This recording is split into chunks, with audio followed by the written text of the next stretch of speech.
It's official, ladies and gentlemen, with Matt Ishbia and Brian Gregory making their first move of the offseason, hiring head coach Jordan Ott. We have a major report coming from Shams Charania detailing us on the uncertainty of the star in Kevin Durant, as it is deemed he will be traded before the NBA draft, and this has massive implications for the Phoenix Suns, as there's a whole big discussion on who could be involved, who the Suns could potentially get back in it. Is it even smart to move Kevin Durant before draft day? We'll be deciding all of that and more on this episode of Suns Digest, diving into all of those reports.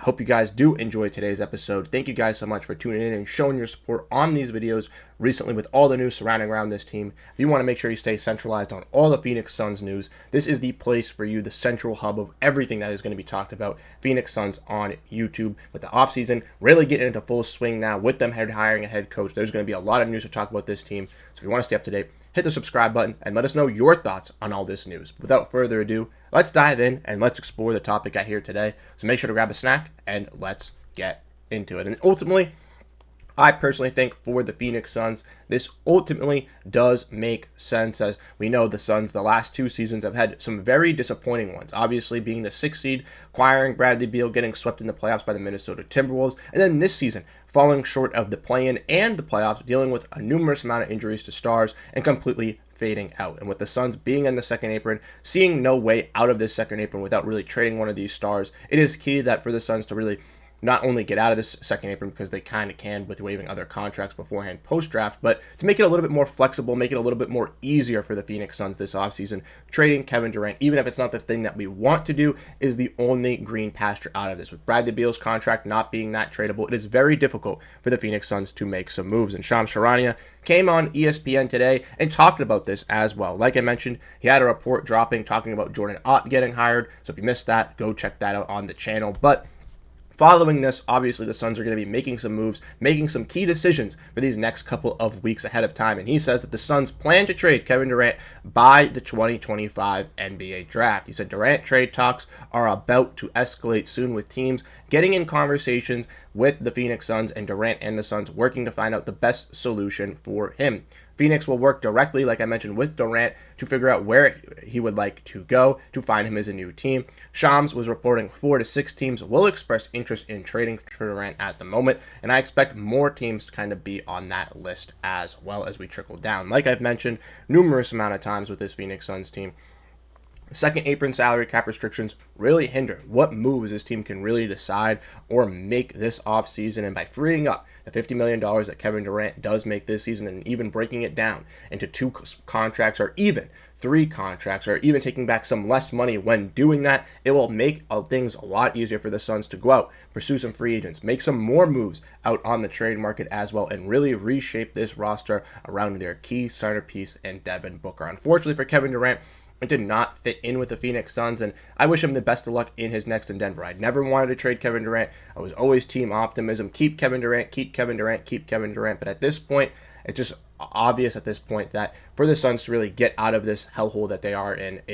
with Bradley Beal's contract, they have to trade Durant, as Bradley Beal is going to be untradeable, and that's the unfortunate circumstance that we put ourselves in. But with that being said, we do know Shams Charania did say that they should be 4 to 6 teams interested in Durant, and I think that there will be plethora of those teams, and one team to be key is the San Antonio Spurs. I want to give a shout out to my guy Adrian Ashton over on Twitter. He follows me over there, big Suns fan, and he was the first one to have this news. He tweeted out yesterday that the San Antonio Spurs are in serious talks with the Phoenix Suns about a potential Kevin Durant trade with a package centered around Devin Vassell, per sources. And everyone was clowning him in the comment section. Everyone was saying, oh, Adrian, you don't know what you're talking about, per sources, your sources are you, yada, yada, yada. He was saying, trust my sources, and boom, look who that is. John Gambadaro, Phoenix Suns insider. What is he talking about last night? Are the Suns and the Spurs a team to watch for a Kevin Durant trade? Speaking how the likes of Durant would actually really fit in well with San Antonio, obviously being a Texas team, similar to Houston and Dallas, the other teams that have been previously linked or said to be linked with the Suns in a Durant deal. But not only just that, Durant could go in, help bridge them out, and they wouldn't have to give up their whole depth or their whole package of assets to go out and get a guy like Durant. On a 1-year deal, he can be a seemingly fitting piece for this team, and then can sign that extension long-term to really continue to work alongside Victor Wembanyama and De'Aaron Fox for this team. And then lastly, we saw here from Jake Weinbach that a trade package from the Spurs and Durant would most likely include Devin Vassell, Harrison Barnes, and the number 14th overall pick. Durant's camp reportedly views San Antonio as a preferred landing spot, and there's been reports of mutual interest since the trade deadline. There it is, ladies and gentlemen. Shout out to Adrian for really being on the ball with this yesterday, and everyone kind of doubting him. But as you can see, from Jake Weinbach, NBA, from Gambo, the Spurs are a team to be interested in Kevin Durant, and should 100% be. But also, the Suns could get a great package from them in return. If you don't know, right, also for Bright Side of the Sun, if you want to get my work over there, definitely check it out. But almost a month ago at this point, I wrote an article on a team that makes the most sense for a Kevin Durant trade, and it was the San Antonio Spurs. And if we want to look at the deals that I proposed, one of the deals I proposed was Kevin Durant for Devin Vassell, Harrison Barnes, and the 14th overall pick. And look at that. Look at that. Same trade package from Jake Weinbach. Absolutely insane.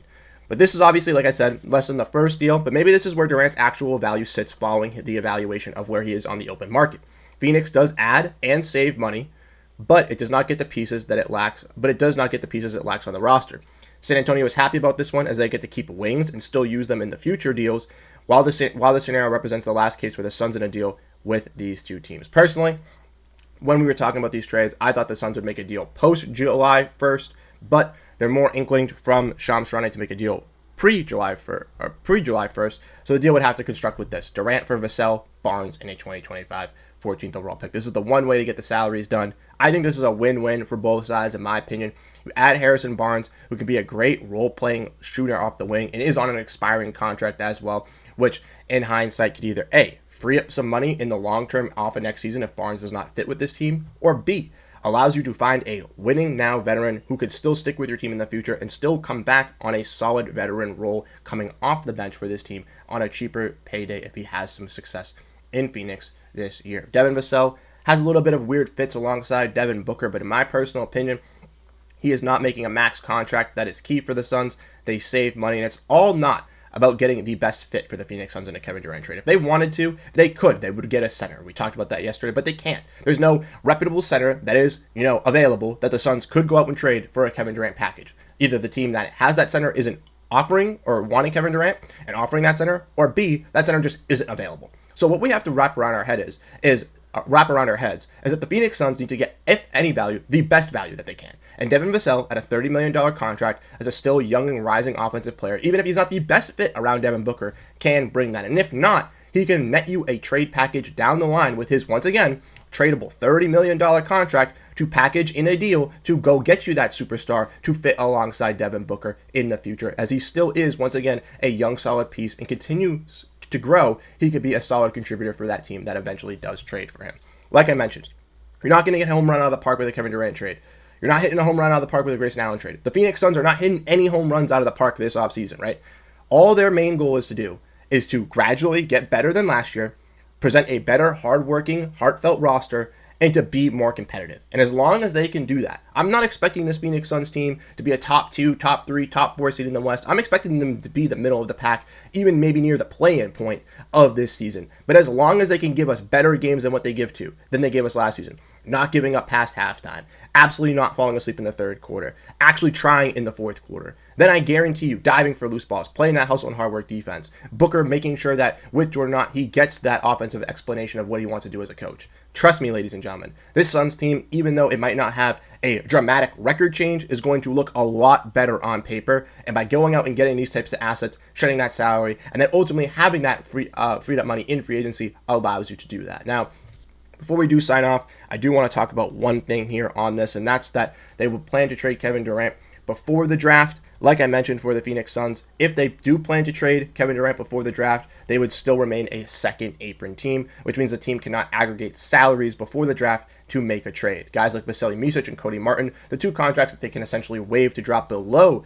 the second apron and into the first, don't become eligible until June 28th and June 29th. So the Suns would have to wait until those days really to pick up a deadline, really figure out what they want to decide and do. And I don't see the Suns waiving these guys beforehand before they make a Kevin Durant deal, in my opinion. So ultimately, if they do a Kevin Durant deal, I personally would like them to do it after the draft, so that even if you do throw away the potential of getting a pick this year, you don't necessarily need a pick this year. You could wait on a pick for the future, but also that It gives you the more flexibility with Durant still having 3 more years on his deal, or 3 more million on his deal, which allows you to take back more salary in return, but also being in the first apron gives you even more flexibility and taking on more money as a first apron team, as you can take more money than you send out as a first apron team. Those are key things that I look for when making trades. That's why I wouldn't necessarily move Durant before the draft, but if he does get moved before the draft, I would not be shocked. So let me know your thoughts down below in the comment section. Definitely going to have some more videos looking at Durant as this kind of increases, looking at some potential teams that can definitely make an impact with him, and maybe we do that for the stream tomorrow. But once again, thank you guys so much for tuning in today, checking out in today's video. Like I said, we're going to have some draft prospects and guys to look at as well on the channel in the next couple days. So if that is one you guys would like to see the Phoenix Suns go out and draft, let me know down below in the comment section. But once again, thank you guys so much for tuning in today's episode, and I'll catch you guys in the next one. Have a great rest of your day. Peace out, and go Phoenix Suns.